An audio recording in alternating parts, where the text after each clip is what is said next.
Welcome to the George on Collins in Melbourne, my restaurant. Today I'm going to show you how to make an alcoholic kombucha poached pear with a chocolate soil.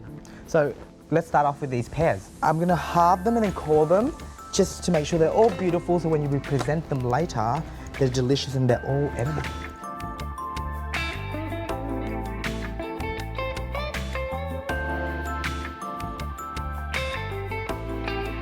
Just kind of want them to be kind of half laying down so that all the liquid kind of covers them. We've got some star anise and some cinnamon. That's going to be dropped right in there. I'm going to actually turn the heat on now. I'm going to open this guy up. But this is an alcoholic kombucha. I really like it because it adds extra kind of tang rather than just a normal kombucha.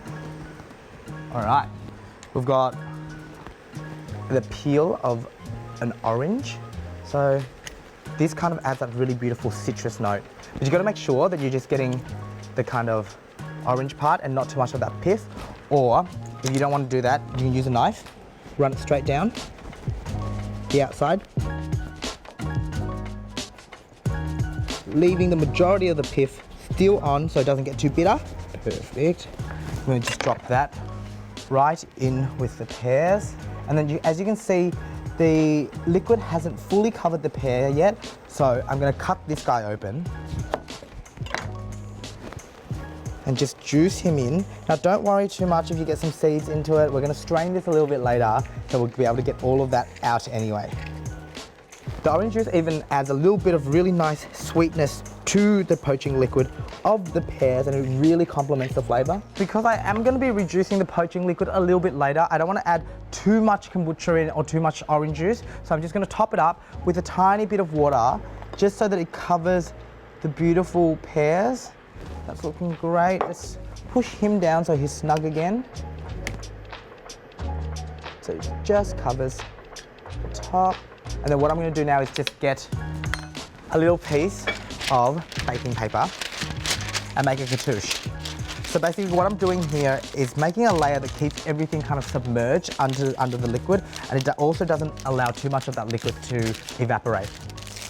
So folding it up into a little triangle, measuring about the center of a pot. Let's give him a slice. Now what I like to do is I also kind of make little holes in the baking paper. So you do allow some of the steam to come out, but not too much. And lay that straight in. Let's just let that simmer away for about 15 to 20 minutes, and then we'll come back and check on them. So the pears have been poaching away. They're beautiful and soft now, so they're ready to come out. I'm gonna get rid of that cartouche, pull out some of these pears, but I'm going to keep everything else in the liquid. I'm going to keep the heat on because what I want to do is actually reduce it down to a syrup. I didn't add any sugar to this, but the orange juice in the kombucha is quite sugary, so it will have enough sweetness there to reduce down to a syrup.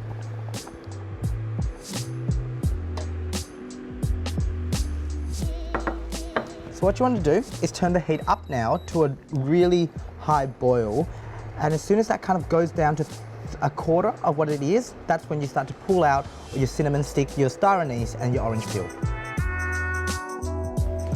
So as you can see, the poaching liquid for the pears has really reduced down now. So I'm just going to get rid of the aromats. So cinnamon comes out with the orange and also the star anise. If you can do a dry caramel, feel free to do that. I freak out every single time I do it, so I'm going to do a wet one. So my sugar goes straight into the pan. We want to hit this sugar with enough heat for it to come to 135 degrees. So if you've got a sugar thermometer, that would be perfect. I'm just going to add a little bit of water in. This kind of helps the sugar not caramelize straight away, but still come to that beautiful temperature. Turn that heat up. While that sugar's melting and then the heat comes up, I'm gonna actually get started on my chocolate. The reason that you want to kind of chop this fine is you want to help the sugar do its thing. You want it to melt the chocolate really fast and then kind of crystallize really fast. If you keep it in a block, that won't happen. It'll just slowly melt the chocolate and it might not do what you want it to. So the chocolate's all chopped up really fine now. Let's get a quick look back at this sugar syrup to see what's happening. So that looks like it's come to temperature. Time to chuck the chocolate in. We're gonna give it a quick whisk. As you can see, it started to bubble straight away. It'll be sludgy at first, but it will break up into a nice crumb. So that there is your chocolate soil, all done. I can turn that heat off. Now just continue to break him down. So what I'm gonna do now is just mix some of this crumb with some of these chopped up walnuts.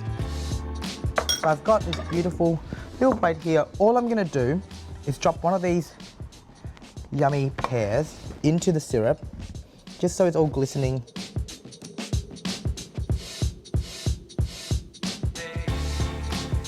I'm gonna spoon some of this beautiful syrup, just so that it has a little puddle at the bottom of the bowl.